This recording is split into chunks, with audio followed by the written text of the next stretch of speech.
Nah, sekarang konsep interaksi sosial dan jenis-jenisnya. Konsep interaksi sosial.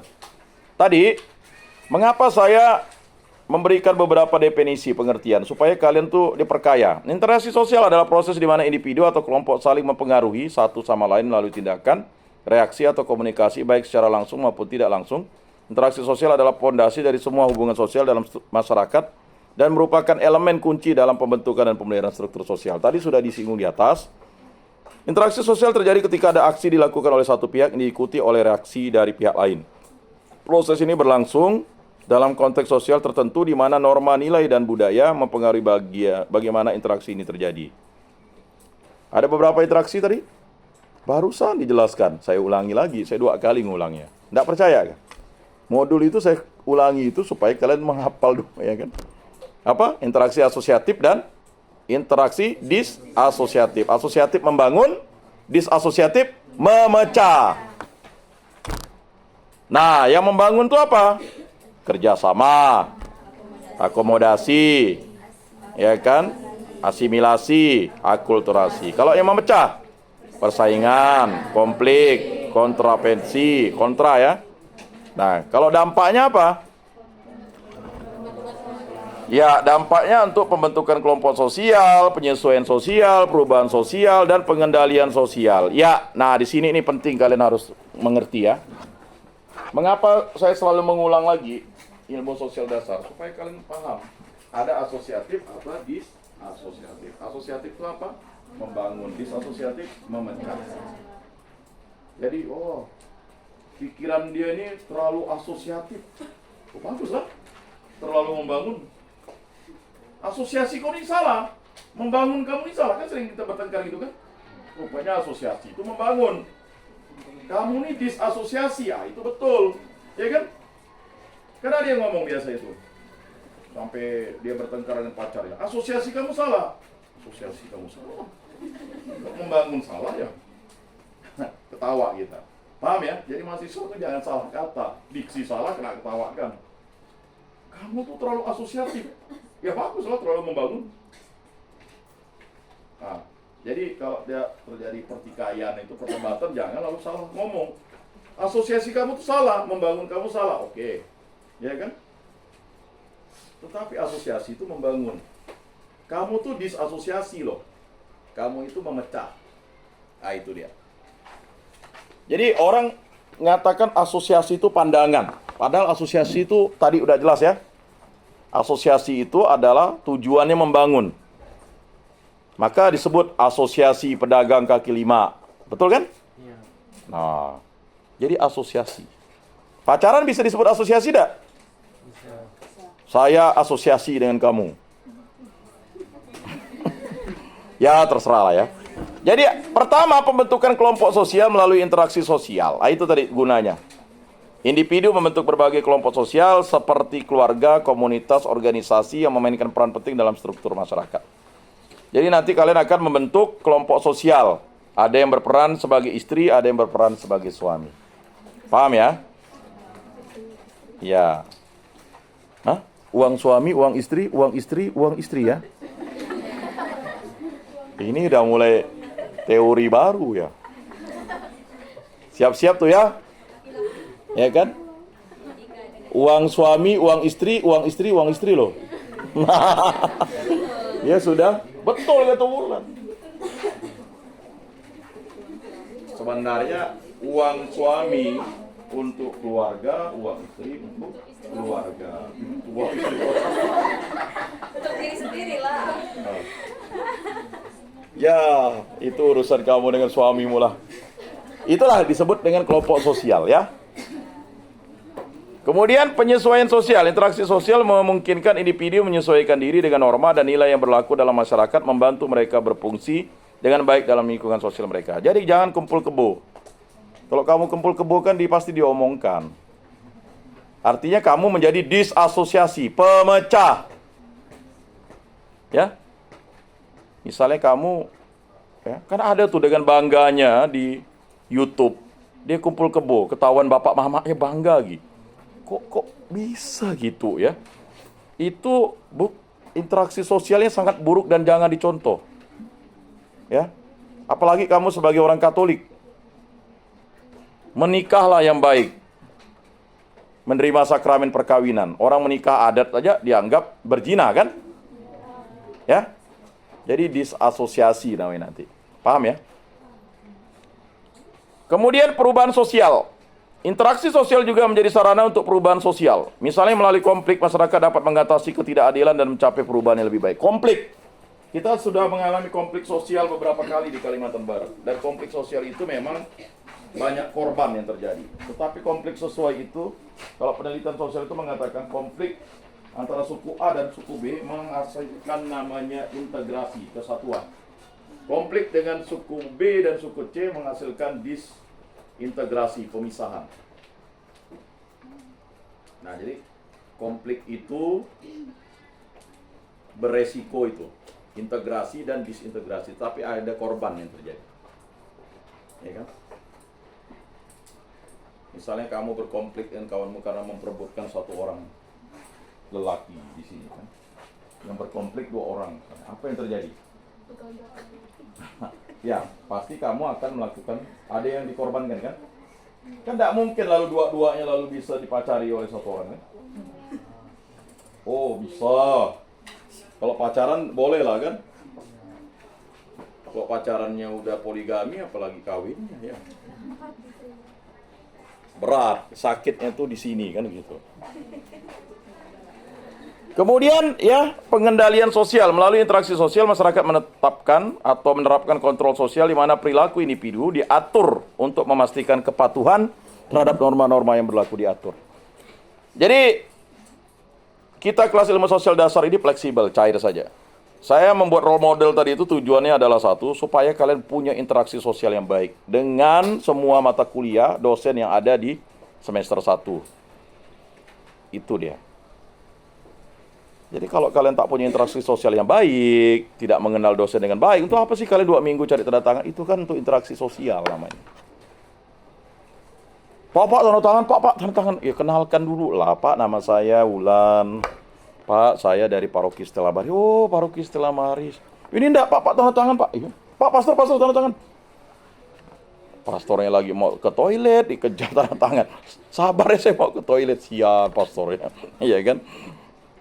Inilah anak-anak nih katanya. Tapi, kenal enggak kalian? Siapa ya pastor tadi namanya? Itu interaksi sosialnya enggak jalan tuh namanya. Maka saya tanya, untuk apa sih kalian cari 2 minggu tanda tangan? Pak, saya masih cari tanda tangan. Tujuan kalian tanda tangan itu kan mengenal, minimal lah Pak. Perkenalkan diri. Saya dari daerah Landak Pak, kampung saya ini. Oh iya. Bapak saya katekis, mama saya petani. Itu kan interaksi sosial yang baik. Karena kan kita tidak akan mungkin mengenal nih. Apalagi kalau misalnya satu dosen mengajar 10 kelas.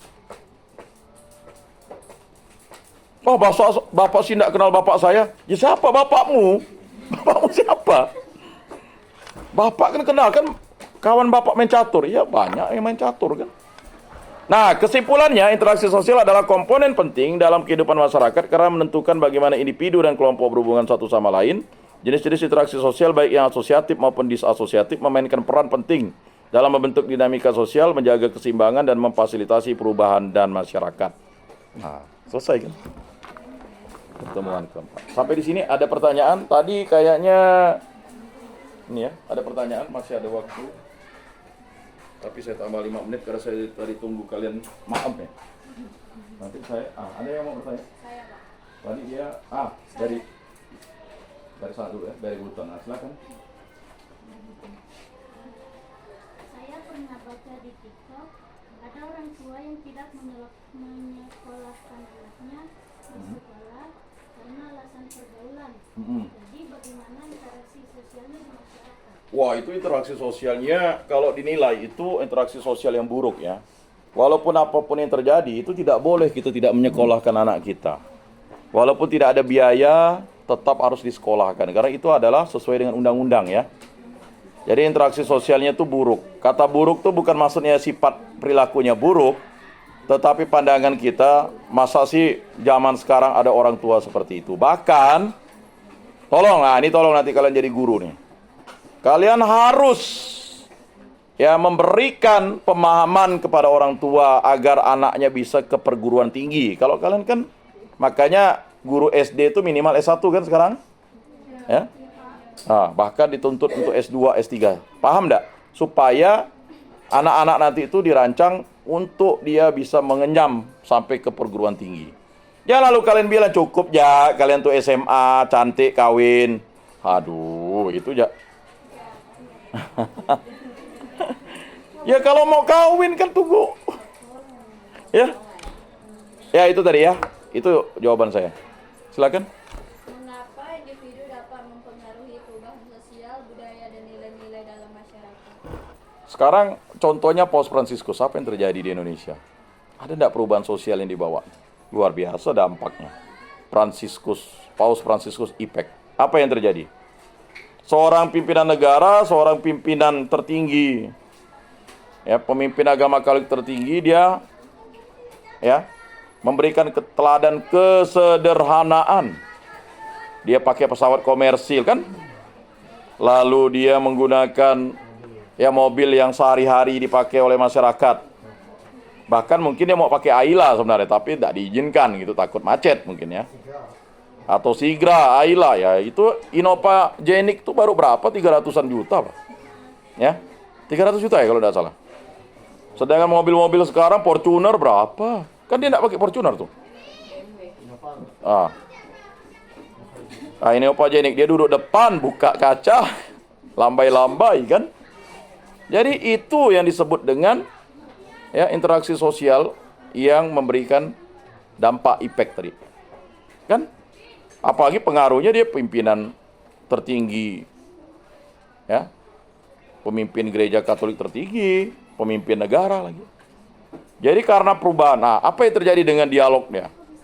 Ya, kan akhirnya cara pandang orang Katolik itu seragam kan? Bukan seragam dalam artian kita ini, tapi dengan pemimpin tokoh yang karismatik seperti itu memberikan teladan kepada kita, akhirnya kita ya bukan berbangga, punya apa tadi? Asosiasi atau asosiatif yang bagus kan? Nah itu dulu jawaban saya. Terima kasih. Ada lagi? Ya, silakan. Interaksi sosial tidak langsung. Sekarang kan udah tak langsung. Kayak WA ya bisa bertengkar. Itu enggak? Di YouTube orang debat agama kita ikut marah, komen di situ. Tak langsung loh, enggak kenal orang kita bisa marah. Sekarang karena interaksi tak langsung itu bahaya dampaknya. Ya? Kamu bisa marah saya, Bapak nih, bagus sih tugas gini, saya nih anak pejabat ini. Oh. Bingung gitu kan. Nggak kenal, nggak apa gitu. Rupanya salah kirim kan. Nah, interaksi sosial tak langsung itu bisa menggunakan media. Media cetak bisa, paling banyak sekarang media sosial. Karena bisa langsung. Ya. Oke, itu jawabannya. Masih ada lagi? Oh, 1, 2. Nah, nih. Mengapa asosiatif berperan penting dalam masyarakat? Penting, karena begini, yang membangun dan memecah. Kita bercerita tentang sosial ya, bukan dampak baik buruknya, tidak. Yang membangun itu kan membuat masyarakat itu menjadi dinamis. Yang memecah membuat masyarakat memiliki norma-norma untuk menghadapi yang namanya konflik tadi itu, persaingan. Kalau seandainya, nih misalnya, kalau tidak ada kompetisi olahraga itu, tidak pakai kelas, misalnya angkat tinju kan, yang 100 kilo lawan yang 50 kilo. Bagaimana? Bagaimana dia? Seimbang kan? Bisa sih menang sih 50 kilo. Kalau dia pakai, tidak pakai tadi, tidak pakai aturan, ya kan? Karena dengan disasosiatif itu orang akhirnya pakai aturan. Dia pakai kayu mukul yang 100 kilo, menang sih. Ya enggak, itu bukan kompetisi yang sehat. Nah, itu dia. Ya. Kemudian mengapa asosiatif itu penting? Karena dia memajukan yang namanya pembangunan. Bayangkan misalnya di kampung, ya tidak ada pembangunan yang masuk. Kalian datang ke sini mau berapa lama? Nah itulah yang disebut dengan pemikiran asosiatif tadi itu. Jadi mengasosiasikan suatu perubahan untuk mendapatkan nilai-nilai value baru yang berdampak bagi masyarakat dan bisa dinilai masyarakat baik. Ya kan? Pak Yakobus itu tak baik. Kenapa? Datang-datang dia marah-marah. Padahal role model. Itu tadi, kalian sudah membangun yang namanya, ya kan, disasosiatif. Padahal kita lagi berhubungan dengan pertemuan ketiga, interaksi sosial. Mengapa saya bertanya dari itu? Hanya 2 orang yang merespon. Berarti interaksi sosial yang lain itu mungkin dianggap, ya saya tidak tahu penilaian kalian kan. Padahal itu ada jelas pesannya itu. Silakan dipelajari. Ya, yang di belakang. Nah, Kalau interaksi sosial itu menimbulkan pengaruh yang buruk sampai memecahkan kubu-kubu, itu apakah akan dikenakan sanksi dan gimana cara menentukan yang salah tersebut? ya berdasarkan hukum. Nanti dia aturannya hukum. Kalau misalnya interaksi sosialnya itu berdampak buruk, misalnya terjadi peperangan, itu kan interaksi sosial. Interaksi sosial itu peperangan. Sekarang perang misalnya antara Israel dan Palestina dengan Hamas itu kan interaksi sosial. Dampaknya siapa? Ada kubu kan? Ada yang mendukung, ada yang tidak mendukung. Ada yang mendukung Palestina, ada yang mendukung Israel. Nah kan? Ya. Misalnya perang antara Ukraina dan Rusia itu interaksi sosial. Tapi dampaknya menimbulkan korban. Sekarang kalau dia menimbulkan korban, ya kan, bukan membangun, apakah itu interaksi sosial yang bisa berdampak baik?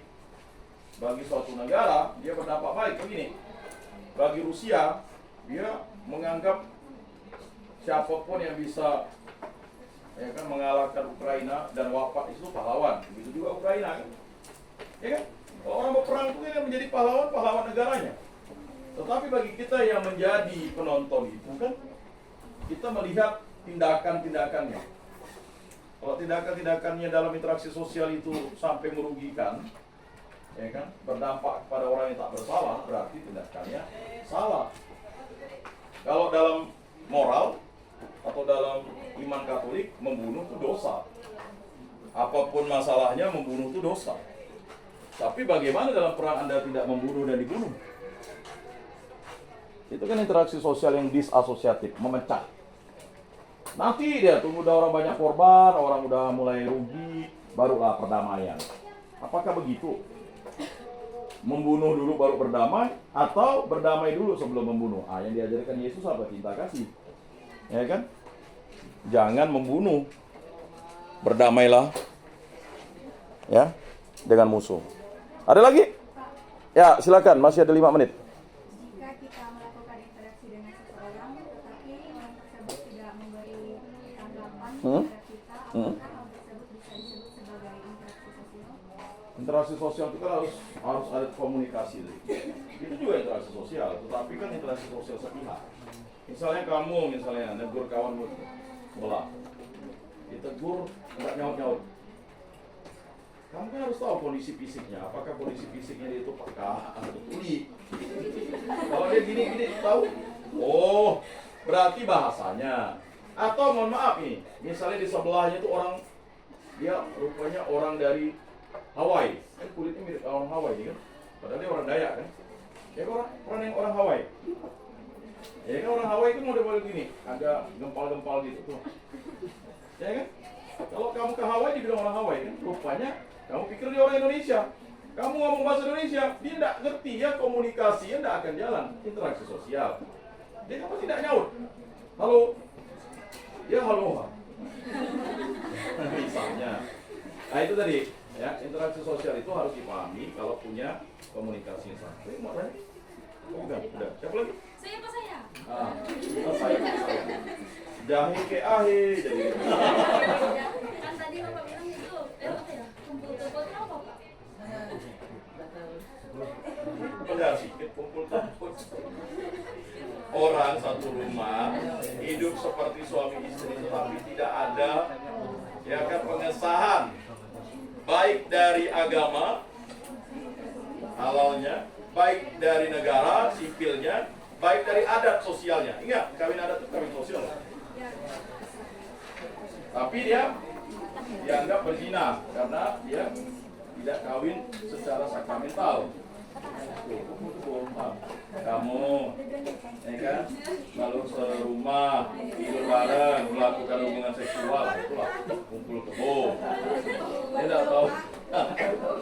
Harus ditanya memang. Apa kalau bahasa kamu apa? Ah. Ahik ke jahil. Nah, masa? Kalau bahasa kami itu ada punya bus.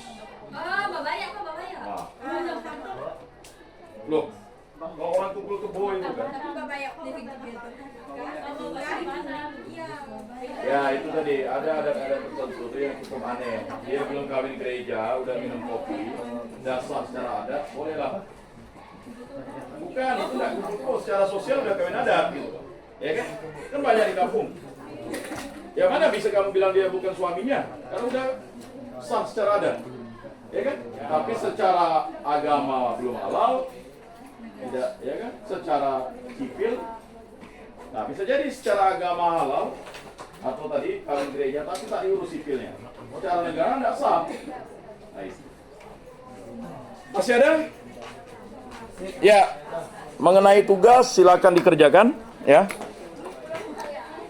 Terima kasih untuk kehadiran hari ini. Mari kita tutup dalam doa.